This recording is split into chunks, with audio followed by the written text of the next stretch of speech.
Thank you. Before I start, I'd also like to acknowledge the traditional owners of the lands that I'm speaking from, which is the Yagara and Turrbal people of Meanjin, and to pay my respects to elders past, present and emerging, and also to acknowledge people with lived experience of both rare disease and mental health as we talk about this um, important topic.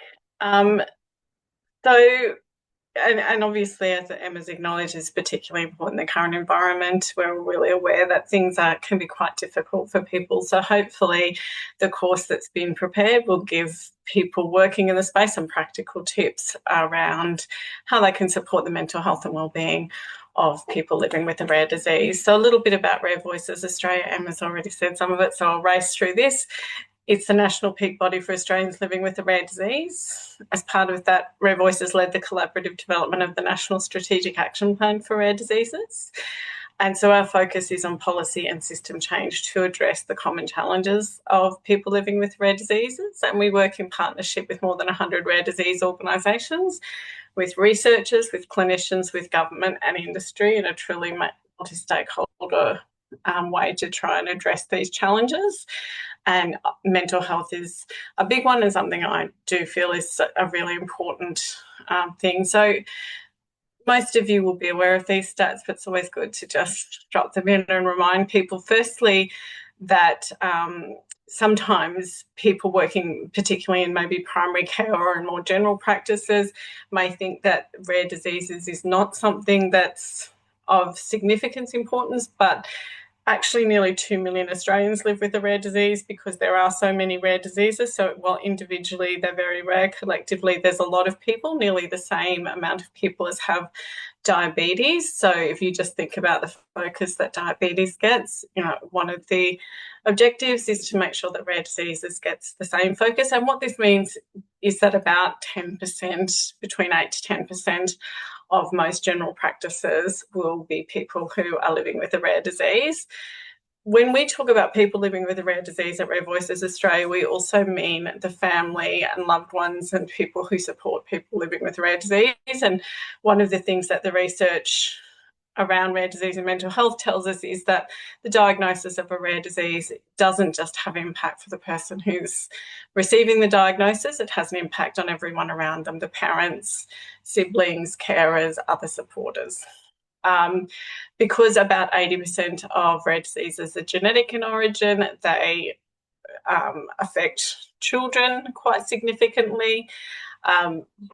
Receiving an accurate and timely diagnosis remains an ongoing challenge for many rare disease families, and certainly does one of the things that contributes to some of the stress and anxiety that families are experiencing. The other thing, I guess, is that rare diseases are often very complex multi-system diseases. So actually both the burden of care and treatment can be high, with people seeing up to 10 different specialists to manage the complexity of their condition. So into that some rare disease research, rare disease and mental health research. So I think I've already highlighted this, but the diagnosis of rare disease comes with increased risk of developing mental health problems. And as I said, not just for the person who receives the diagnosis, but for the people around them. Families and individuals report high levels of anxiety, stress, low mood and emotional exhaustion. Is something that is actually the words of people living with a rare disease. It can be really, really challenging to live with it day in, day out. So some of the things that are, I guess, when we think of rare disease, people often will say, well, it's chronic and complex disease usually, and it is chronic and complex disease with all the mental health challenges that go with that, plus some additional challenges that are unique to rare diseases. So people can feel very isolated because they often is hard to find a peer support group, or hard to find somebody else who's has the same condition as you or your family member. Even when those support groups exist in Australia, meeting face-to-face with people can be challenging because they're not likely to be in the same area as you. And when you also think about the complexity of managing a multi-system disease with multiple specialists involved and multiple appointments and lots of therapies, then sometimes families are isolated because they just don't have time. once they've done all of that work. So misdiagnosis and the challenge of getting the right diagnosis is also really stressful for families who can have a very long diagnostic odyssey and can often have multiple misdiagnoses before they get the right one. Sometimes people feel that they're not taken seriously by health professionals, and potentially more common in the adult area. Sometimes people are presenting with symptoms and then being told that they need mental health support, which they do, but that the symptoms are the result of a mental health condition, when sometimes the symptoms are actually the result of an undiagnosed rare disease. Lack of treatment options. Only about 6% of rare diseases actually have an approved therapy available. So most treatment for rare diseases is actually symptom management. And so the things that I guess people commonly experience in the health system, they get sick, they go to the doctor, they get answers, they get a medicine, they go and get the medicine and they take it. That's not the experience for rare disease families. And there's lots of kind of aspects to that. It means that clinical trials are more important for rare disease families because it's often the only way they're going to access a therapy. It is very common, because there's often a delay in therapies that are approved coming to Australia compared to other countries.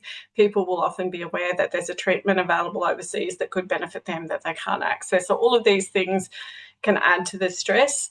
There is often limited options for care coordination for people with rare diseases, yet they often have some of the most complex care needs that are around. So often the families are taking on a care coordination role in addition to all of the other things that they can do. And these are factors that contribute to poorer mental health outcomes for people living with a rare disease. Parents and carers of children with rare diseases reported anxiety and confusion higher than those of children with chronic illnesses. So there are some additional stresses that impact on families, and families of children with a rare disease report strong feelings of fear, uncertainty, and worry for their child. And this can be really associated with there's often a lack of information that adds to that uncertainty. You go to the doctor and you finally get a diagnosis, and often people think, oh, I've got the diagnosis, great, there's going to be a pathway forward. But sometimes that pathway is unclear. There may not be very much natural history information. There may be very little research being done. So they're not, even though you may end up with a diagnosis after a long period, it doesn't necessarily come with clear answers, doesn't necessarily come with a clear prognosis. Even explaining to other systems like education and disability systems what the diagnosis means and what the support needs can be really difficult, because there may not be any evidence for that, or there may be very limited evidence. So what's the impact? Talked about most of these things. People feel lonely, they feel isolated, they often feel unseen. They feel like people don't understand, and that if they had something more common, they could just say the words and people would go, oh, yes, I know what that is, and have some understanding of it. But mostly when you say the name of your child's rare disease or your own rare disease, people just look at you blankly and have no idea what you're speaking about.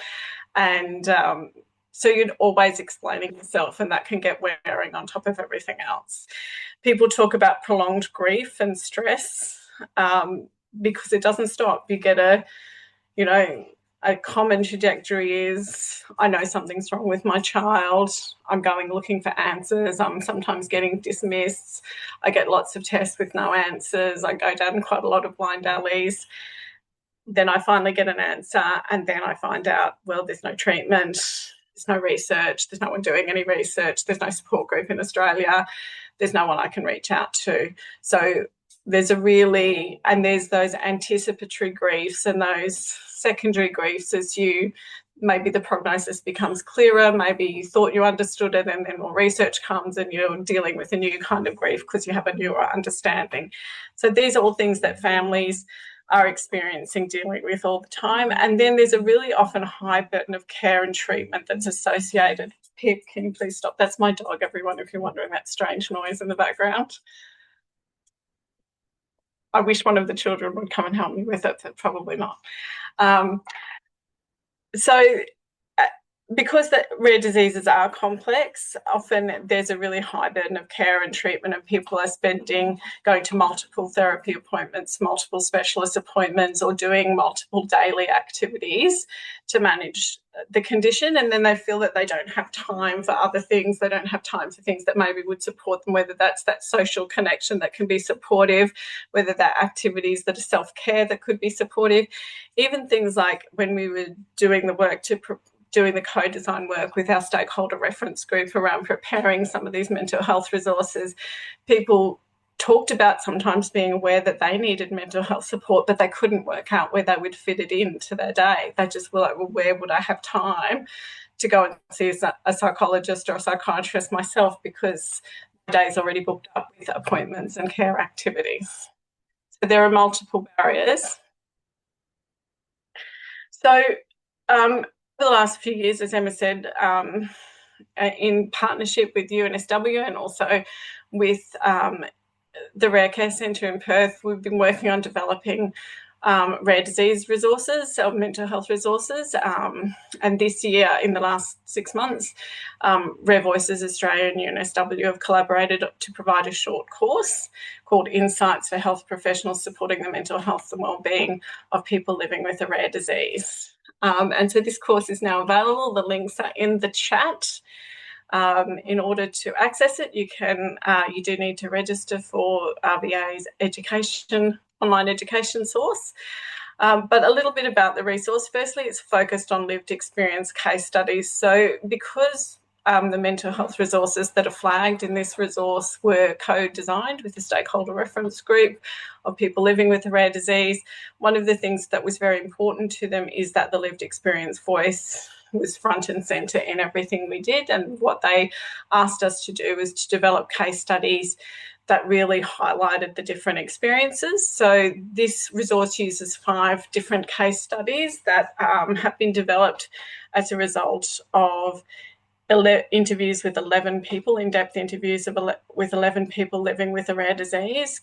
And from those interviews, themes were identified and amalgamated case studies were developed to highlight the themes that our stakeholder reference group and our case study participants told us were important. So there are 5 case studies from different perspectives in there: a young person living with a rare disease, a caregiver living with a rare disease, somebody living with an undiagnosed rare disease and what's that's like, and then 2 new resources, one around grief and anger, and that experience that people often have, that a diagnosis of a rare disease changes their whole idea of what their life is going to be like and the grief that can be associated with that. And another one that's really interesting around clinical trials, because clinical trials are such an important thing in the rare disease space, both because they are a way to access treatment, that there's so much hope tied up in a clinical trial, and yet there are often pitfalls and challenges that go with it that really do impact on people's mental health. That's useful to be aware of. So I encourage you to really use those case studies to inform you. So along with the case studies, there's some resources and tools and practical ways that you can support the health and wellbeing, mental health and wellbeing of people living with a rare disease. The resource was also informed by mental health experts and by GPs. So in developing it, we consulted, got feedback, and have made several changes based on the impact. The resource uses the national recommendations for rare disease healthcare that were developed as part of the Rarest project, and these are they're very much signposted in the resource, but I encourage you to be familiar with those as well. And as Emma said, it's also RACGP CPD accredited. So when you complete the course, you'll be able to get an hour of CPD points from doing the course. So it's available now on our online education platform. So in order to access it, you do need to register. This is a really important part, because if you don't register, then it's very hard for us to give you your CPD points. So go on and register, and then there's a link directly to the course. It takes around an hour or just under an hour to do. and it's filled with information. It's linked to some of the resources that were co-designed with our stakeholder reference group, including resources on digital mental health resources for people living with the rare disease, which is one thing that our stakeholder reference group flagged as a way to overcome some of the common barriers that people living with the rare disease might experience in accessing mental health supports. So I'm going to stop there and let people discuss.